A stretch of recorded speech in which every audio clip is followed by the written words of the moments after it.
ब्रह्मानंदं परमसुखदं केवलं ज्ञानमूर्ति द्वन्द्वातीतं गगनसदृशं तत्त्वमस्यादिलक्षणम् एकं नित्यविमलमचलं सर्वधी साक्षिभूतं भावान्तीतं त्रिगुणरहितं सद्गुरुं तं नमामि। सद्गुरुमाता सुदीक्षा सविंदर जी महाराज की जय। निरंकारी राजमाता गुरुवचनावतार की जय। खास संगत जी प्रेमाने बोला खरोखर भाग्य आहे की सुंदर अशा वातावरणात तुम्हासारख्या साधू संतांचं दर्शन होत आहे। हा सत्संगाचा आनंद प्राप्त करण्याची संधी प्राप्त होत आहे। अगदी गीताद्वारे जरी सत्संग कमी भरले असली, उपस्थिती कमी असली, पण तो आनंद जो आहे तोच आहे। जेवढा आनंद अगदी 100 उपस्थितीमध्ये घेता येतो तेवढा आनंद 10-20 लोकांमध्ये सुद्धा घेता येतो। कारण सद्गुरु तोच आहे, निराकार ईश्वर तोच आहे, सत्संगतही तीच आहे। म्हणून 100 लोक असले काय आणि 10 लोक असले काय, महात्मा म्हणत असतात की गर्दीपेक्षा दर्दी महत्वाची आहे। म्हणजे गर्दी असून नुसती क्वांटिटी पेक्षा क्वालिटी महत्वाची। म्हणजे जरी उपस्थिती कमी असली पण भाव जर अंतर्मनातून शुद्ध असेल, सर्वांचं जर भक्ती मध्ये चित्त असेल, मन असेल, अंतःकरणात भगवंताच्या विषयी प्रेम असेल, तर याच्यात सुद्धा आनंद शोधता येतो, याच्यात सुद्धा सुख शोधता येतो। कारण सुखाने राहण्यासाठी कुठं पैशाची आवश्यकता पडत नाही। सुख प्राप्त करण्यासाठी किंवा सुखाने राहण्यासाठी सुख आपल्या अंतर्मनातच आहे। मन जर दुःखी असेल तर मग कितीही पैसा दिला, कितीही चांगल्या ठिकाणी गेलो तरी सुद्धा जो आनंद, मनात दुःख असेल तर आनंद घेता येणार नाही। पण मनात जर आनंद असेल तर शेतात गेलं तरी आनंदच आनंद आहे। कुठेही गेलं, बाहेर गेलं, इथं असलं, कुठे असलं, का तर सुखासाठी कुठं पैशाची गरज लागत नाही। हा सुख म्हणजे सुखी राहण्यासाठी आवश्यकता नाही, पण आपण सुखी आहोत हे दुसऱ्याला दाखवण्यासाठी पैशाची आवश्यकता आहे। म्हणजे मी सुखात आहे बाबा, कुठेतरी फिरायला गेलो, आता लोकांना दाखवायचं मी आनंदी आहे, कुठेतरी फिरायला गेलो, लांब गेलो, मग काय ती आनंद घ्यायचा नाही। जी आपली सृष्टी आहे तिथला एखाद्या ठिकाणी घाटावर गेला असेल किंवा एखाद्या गार्डन मध्ये गेला असेल, आणखी कुठं फिरायला गेला असेल, माणूस काय करतो, फोटो काढतो, स्टेटसला ठेवतो, फोटो काढतो, स्टेटसला ठेवतो। म्हणजे आपला आनंद आहे त्यात दुसऱ्याला दाखवायचा आहे की मी गार्डनला गेलो, मी आनंदात आहे, मी सुखी आहे, मी धबधबा पाहायला गेलो। नुसता फोटो काढतो म्हणजे माणूस तो आनंद न घेता, तिथला आनंद न घेता काय करतो की दुसऱ्याला दाखवण्यासाठी ते नुसतं फोटो काढायचं, बसतं स्टेटसला ठेव। बरं ते आता स्टेटसला ठेवतो, पण एखाद्याने म्हणजे ज्याला दाखवायचा किंवा त्यांनी पाहायचं आहे त्यांनी जर नाही पाहिलं ना, असं वाटतं जसं काय आपल्या ट्रिपचे पैसे वाया गेले बाबा। म्हणजे सांगायचं की सुख राहण्यासाठी पैशाची आवश्यकता नाहीये। पैशाने जर सुख मिळत असतं तर लाखो करोडो रुपये लोक शिर्डी सारख्या देवस्थानामध्ये कितीतरी लोक जात आहेत, लाखो करोडो लोक, आणि लाखांनी त्या दानपेटीमध्ये पैसे टाकतात की बाबा झोप होती सुखाने, आमची जी शारीरिक व्याधी असेल ती व्याधी होती। म्हणजे एखाद्याकडे जर भले 10 लाखाची गाडी असेल, एखाद्याकडे 10 लाखाचा दिवाण असेल, पण त्याला डॉक्टरने काय सांगितलं की चटवे झोपा, का तर मनक्यात गॅप आहे। एखाद्याकडे 10 साखर कारखान्याचे शेअर्स आहेत, भले साखर कारखाना त्याच्या घरी आहे, पण डॉक्टरने त्याला सांगितलं साखर चमच्याभर सुद्धा खायची नाही, का तर शुगर आहे। म्हणजे जर सुख आणि पैसा, म्हणजे पैशाने जर सुख मिळत असतं तर हे लोक पण सुखी झाले असते। पण सुख कशात आहे तर या भगवंताच्या नामचिंतनामध्ये, भगवंताच्या सानिध्यामध्ये, या संतांच्या संगतीमध्ये। नाहीतर तुकाराम महाराज एवढी प्रॉपर्टी सगळी दान करून भगवंताच्या दिशेने किंवा भक्तीच्या दिशेने वाटचाल केली नसती। मीराबाई सारखी राजाची पत्नी होती, राजाची कन्या होती, पण तरी देखील सगळ्या वैभवाला हात मारले आणि मग कृष्ण राम राम करीत भक्तीच्या वाटेवर चालू लागली। म्हणजे पैशाने सुख मिळत नाहीये, सुख आपल्या अंतर्मनात आहे। म्हटलंय मी, कुठे शिवदिशी रामेश्वरन, कुठे शिवदिशी काशी, हृदयातील भगवंत राहिला हृदयात उपाशी। भगवंताला आज समाज जगभर शोधतोय, रानावनात शोधतोय, अगदी डोंगरावर जाऊन शोधतोय, कुठं एखाद्या ठिकाणी जाऊन शोधतोय, पण भगवंत आपल्या अंतर्मनात आहे, भगवंत आपल्यामध्येच आहे, आपल्या अंगसंगच आहे, हे मात्र लक्षात येत नाही। आणि हे जर लक्षात आणायचं असेल, याची जर जाणीव करून घ्यायची असेल, तर आपल्याला काय करावं लागेल की सद्गुरूचे पाय धरावे लागतील, संतांच्या संगतीमध्ये राहावं लागेल. त्यावेळेस आपल्याला जो अंतर्मनात ईश्वर आहे त्या ईश्वराची जाणीव आपल्याला होईल. आणि अंतर्मनातला ईश्वर तो सद्गुरूच दाखवू शकतो, जो बाहेर आहे, आतमध्ये आहे, सर्वत्र भरलेला आहे. त्या ईश्वराची ओळख फक्त सद्गुरूच करून देऊ शकतो. पण माणूस दुसऱ्याच्या चुका शोधण्यात व्यस्त आहे. आणि वारंवार संतांनी माणसाला उपदेश केलाय, वारंवार माणसाला जाग करण्याचं काम केलंय.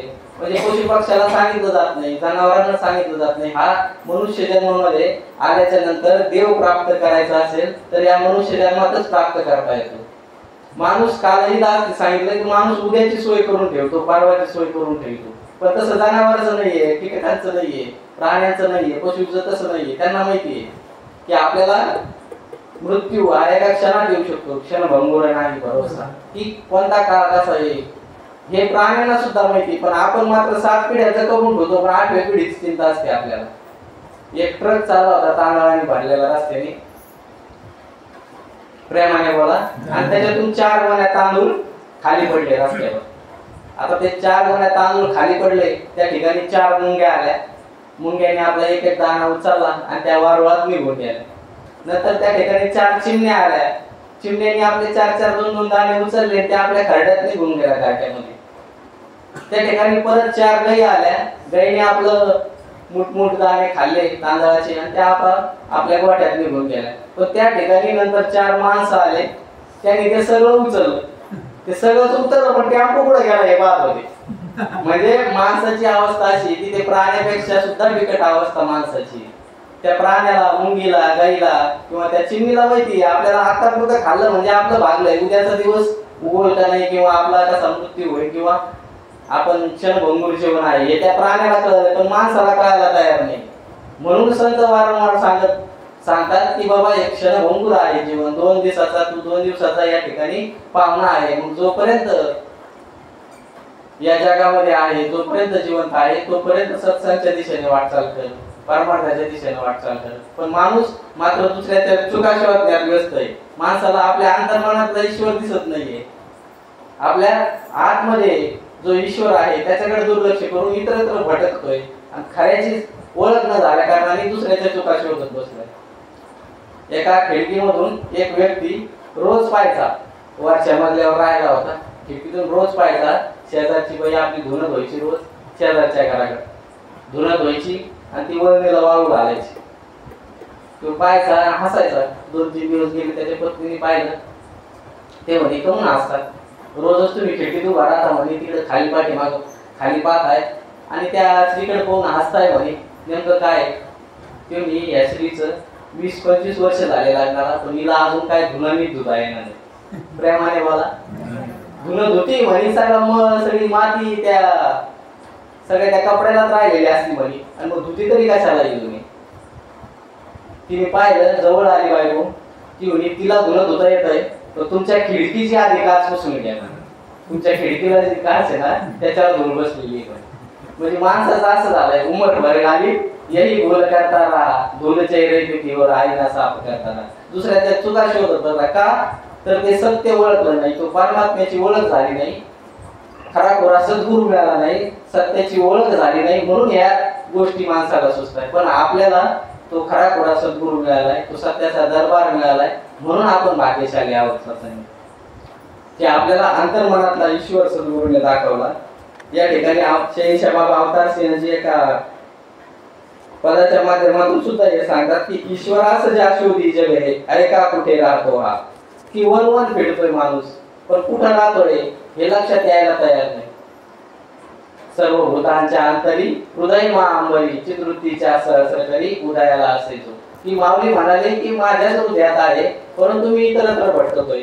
मग माझ्या हृदयातला भगवंत मला जर लावून घ्यायचा असेल तर मला एखाद्या समर्थ अशा सद्गुरूचे, एखाद्या संतांच्या सानिध्यामध्ये गेल्याच्या नंतर, सद्गुरूचे पाय धरल्याच्या नंतर मला त्या ईश्वराची ओळख होईल. संतांच्या हृदयात राहतो, रसनेवरती बसला हा. म्हणजे संतांच्या हृदयात. का संतांच्या हृदयात? की ज्यानं ब्रह्मज्ञान प्राप्त केलं. म्हणजे तुकाराम महाराज म्हणाल, देव पाहावयासी गेलो आणि माझा मीच देव झालो. का देव झालो? की चैतन्य स्वामीकडून त्यांना ब्रह्मज्ञानाची प्राप्ती झाली, त्यावेळेस हे उद्गार त्यांच्या मुखातून निघाले की बाबा इकडं तिकडं भांडाऱ्या डोंगरावर इकडं तिकडं बसून मी इकडं वन फिरायचो देवाला शोधत, पण देव तर माझ्या अंतर्मनातच होता. मग कळालं, पण सद्गुरूच्या कृपेने कळालं की माझ्या हृदयातच भगवंत आहे. मग इतरत्र भटकायची काही आवश्यकता राहिली नाही. समय न येई हाती परंतु जे करणे ते आज करा. की शेषाजी म्हणतात की हा वेळ पुन्हा येणार नाहीये, गेलेला समय परत येणार नाहीये, म्हणून जे काही करायचंय ते तुम्ही आत्ताच करा.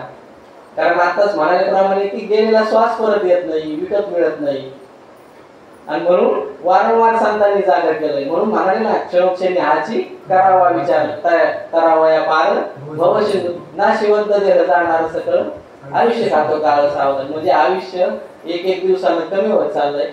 मग तोपर्यंत जोपर्यंत आपलं आयुष्य आपल्याला मिळालेलं आहे तोपर्यंत भगवंताचं चिंतन नामस्मरण करून भक्ती करत राहायचे, संतांची सेवा करत राहायची. सारी त्यागुणी मान बळाई हरिभक्तांचे पाय धरा. की मी एखादा शिक्षक आहे, मी आमदार आहे, खासदार आहे, किंवा आणखीन सरपंच आहे, किंवा मी अमुक आहे तमुक आहे, हा कसलाही मनात अहंकार न बाळगता, आणि मी 10 एकरचा मालक आहे, 20 एकरचा मालक आहे, कसाच मनात अहंकार न बाळगता त्या संतांचे पाय धरायचे सांगितले. की सारी त्यागुण मान वडाई हरिभक्तांचे पाय धरा. की संतांचे हरिभक्ताचे पाय धरा म्हणजे तुम्हाला तो सहवास लाभेल संतांचा, आणि मग तुम्हाला त्या ईश्वराची प्राप्ती होईल सद्गुरूच्या कृपेने. कारण संत कुठं म्हणजे संतांच्या सानिध्यामध्येच सद्गुरू असतात, आणि सद्गुरूच्याच कृपेने म्हणजे संत आणि सद्गुरू काही वेगळे नाहीयेत. कारण जरी आता निवृत्तीना संत होते, परंतु माऊली ज्ञानवरायांचे ते सद्गुरू झाले. विसोबा केदार संत होते, पण नामदेव महाराजांचे ते सद्गुरू झाले. म्हणजे संतांमध्ये आणि सद्गुरूमध्ये काहीच फरक नाही. म्हणजे संतांच्या सानिध्यात राहायचं सांगितलंय, संतांच्या संगतीमध्ये राहायचं सांगितलं, म्हणजे त्या परमात्म्याची ओळख होईल. माऊली म्हणाले ना, आजी सोनियाचा दिनू वर्ष अमृताचा गुण, हरी पाहिला रे हरी पाहिला. कुठं पाहिला? बरवा संत समागमू प्रगटाला आत्मारामू.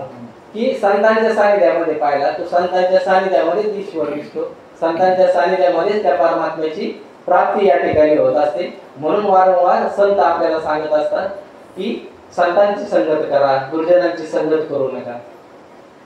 मग आपल्यालाही या संतांच्या दिशेनं, या सत्संग दिशेने येणं हे अत्यंत गरजेचं आहे. एक दासला काल उदाहरण या ठिकाणी एक नजर या पुस्तकात वाचण्यात आलं. कालही दासने सांगितलं की माताजी बँगलोरच्या समागमाच्या झालेल्या विचारामध्ये सांगत होते, सद्गुरूवर आपला इतका विश्वास पाहिजे की कोणतंही संकट आलं तरी आपल्याला हे लक्षात पाहिजे की आपला सद्गुरू आपल्या पाठीशी आहे, आपल्याला काही होऊ देणार नाही. एक कुटुंबाची त्यांनी गोष्ट सांगितली की एक कुटुंब प्रमुख आणि त्याची मुलं बायको एका जहाजामध्ये प्रवास करत असतात, आणि प्रवास करत असताना मधोमध गेल्याच्या नंतर वारं येतं, हवा येते, आणि त्या लाटा उसळू लागतात समुद्रातल्या, आणि लाटेने ते जहाज जे ते असं होडी जहाज ते हलायला लागतं, डलमायला लागतं. तर मग सगळेजण घाबरतात. त्या व्यक्तीची जी पत्नी होती ती घाबरती, तो मुलगा घाबरतो, मुलगी घाबरती, पण याला मात्र काहीच वाटत नाही. आता सगळेजण आश्चर्यचकित झाले, तुम्हाला भीती वाटून नाही राहिली का?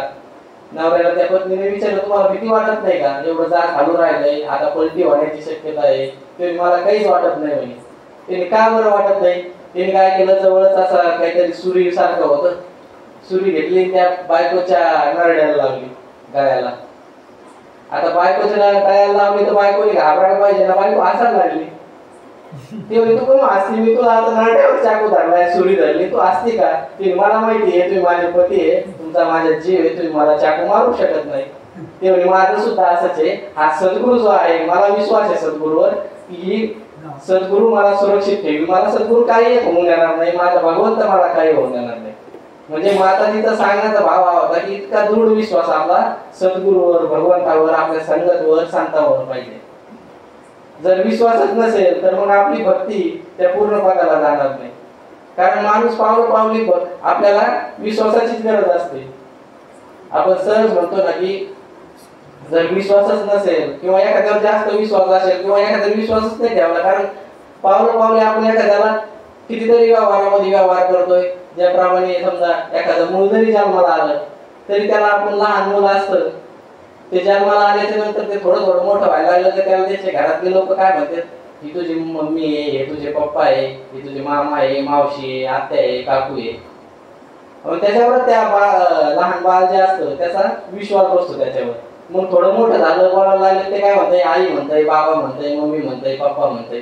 का तर त्यांनी विश्वास ठेवला की या लोकांनी मला जे सांगितलंय हे बरोबर आहे.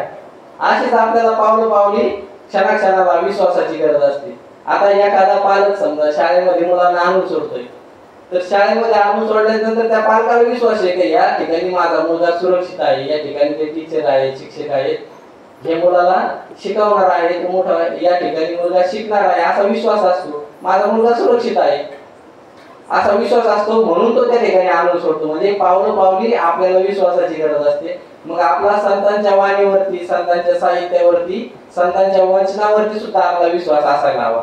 सद्गुरूच्या वाणीवरती, सद्गुरूच्या आदेशा उपदेशावरती सुद्धा आपल्याला विश्वास असायला हवा. म्हणून तो विश्वास वाढवण्यासाठी आपल्याला वारंवार सत्संग करणं गरजेचं आहे, वारंवार भक्ती करणं गरजेचं आहे, संतांच्या सानिध्यात येणं, सद्गुरूच्या सानिध्यामध्ये या दरबारामध्ये येणं आवश्यक आहे. सत्संगाची यातून आम्हाला तो मोका मिळत आहे. पुढं शहनशाहजी म्हणतात की धन्य धन्य अहो भाग्य तयाचे काम जयांनी हे केले. की अहो भाग्य आहे आपलं की असा हा परमात्मा ईश्वर आपल्याला भेटला सद्गुरूच्या कृपेने. वचन गुरुचे हृदयी धरुणी आपल्या जन्मात सार्थकीने. की गुरुचे वचन आपण मानले, गुरुने आपल्याला 5 प्रण दिले, ते मानले आपण, त्याच्यानंतर आपल्याला ब्रह्मज्ञानाची प्राप्ती झाली. ते वचन 5 प्रण म्हणजे वचनच आहे. हे वचन आपल्याला आपण सद्गुरूला दिले आणि त्याच्यानंतरच आपल्याला ब्रह्मज्ञानाची प्राप्ती करून दिली सद्गुरूने. तो परमात्मा आपल्याला दाखवून दिला. म्हणून वचन गुरूंचे हृदयी धरुणी आपल्या जन्मात सार्थक केले. म्हणून या वचन गुरूंचे धरून आपण जन्माचे सार्थक केले आहे असं शहनशाहजी या पदामध्ये सांगतात. प्रभू नामाचा धंदा ज्याचा व्यापारी वेळला याचा अवतार असा व्यापारी मिळता वाहिन सर्वपदी त्यांचा. की असा समर्थ असा व्यापारी जो भक्ती, व्यापार कोणता तर हा भक्तीचा व्यापार, हा भक्ती करण्याचा व्यापार आपल्याला सद्गुरूने शिकवला. हा धंदा आपल्याला शिकवला की भक्ती करण्याची कला आपल्याला शिकवली, तो ब्रह्मज्ञान प्राप्त करून. आणि मग जर असा व्यापारी म्हणजे सद्गुरू, असा व्यापारी जर आपल्याला भक्तीमध्ये मिळाला तर त्याच्या चरणाची धूळमस्तकी लावायला काहीच हरकत नाही, त्याचे वचन ऐकायला काहीच हरकत नाही. कारण जो समर्थ सद्गुरू असतो तोच ईश्वराला लागू शकतो. नाही तर इतरत्र किती पण गुरु आहेत, गल्लोगल्ली पावले आपल्याला गुरु भेटतात, भरपूर गुरु आहे, आपल्याला सल्ले देणारे गुरुच आहेत ना. एखाद्याच्या घराचं काम चालू असू दे, जाता आता लोक लगेच म्हणजे हा घर छान बांधलंय पण जरा ही चौकट इकडे असती तर आणखी छान दिसलं असतं, ही खिडकी इकडे असती तर आणखी छान दिसलं असतं. एखाद्या घराचा कलर जरी चालू असलं द्यायचं काम तरी एखादा चालताच म्हणजे कलर दिलाय छान दिसतोय पण खिडकीला जरा वेगळा कलर दिला असता तर आणखी छान वाटलं असतं. म्हणजे असे हे सल्ले देणारे गुरु आहे ना आपल्याला भरपूर भेटत असतात, गल्लोगल्ली पावली भेटत असतात. पण सद्गुरू मोठ्या भाग्याने भेटत असतो. असा हा समर्थ सद्गुरू आपल्याला लाभलाय. अहो भाग्य आहे आपलं की संतांचं संग वारंवार भेटत आहे. या आपणही या सत्संगाच्या दिशेने वाटचाल करूया. आपल्या महात्मा म्हणाल्याप्रमाणे आपल्याही परिवाराला या ठिकाणी आणून बसूया की जेणेकरून आपल्याला, कारण मुलं जे असतात ते आपलं आचरण करत असतात. आपण मुलाला जे सांगू ते मुलं करत नाही. एखाद्याला जर म्हणलं अरे मला भैया अभ्यासाला बस बरं, ते बसणार नाही. आपण ती विचार रिमोट हातात घेऊन बसलोय, घरात ती विचारलोय ना, आपण जर त्याला म्हणलं बावड्या अभ्यासाला बस, दादा अभ्यासाला बस, ते बसणार नाही. का बसणार नाही तर आपण टीव्ही पाहतो ते कसं काय एखादी आई व्हॉट्सअप घालती आणि त्याला मुलीला जर सांगत असेल तर अभ्यास कर, अभ्यासाला बस, ती बसणार नाहीये. का तर आपल्याला त्यांच्यासारखं वागावं लागेल. मुलं काय आचरण करत असतात, आपण जे सांगतो ते मुलं करत नसतात, तर आपण जे करू ते मुलं करत असतात. आपण जर एखादं पुस्तक घेऊन म्हटलं तर मुलं ऑटोमॅटिक पुस्तक घेऊन बसणार. म्हणजे एक वडील जे करीती तया नाम धर्म ठेवीती ते अनुष्ठिती सामान्य सकल. म्हणजे आपण आपल्या कुटुंबामध्ये जे वर्तन, ज्या प्रकारच्या सवयी सातत्याने बिंबवत असतो त्याचं अनुकरण आपला पाल्य करत असतो. म्हणजे एखादी तुम्ही लहानची मुलगी जर असेल घरात, एखादी लहान मुलगी ती भातुकलीचा खेळ खेळत असते आणि ती आईसारखी साडी नेसायचा प्रयत्न करत असते लहानपणी. मुलगा जर असेल तर ते वडिलासारखं उभे उठतो, नाटकी ढंग समजा तो नाटक करत असतो. वडील जे काही काम करतात, शेतात काम करत असेल, आणखी काही काम करत त्याच्यासारखे ऍक्टिंग करण्याचा प्रयत्न ते मुलगा करत असतो.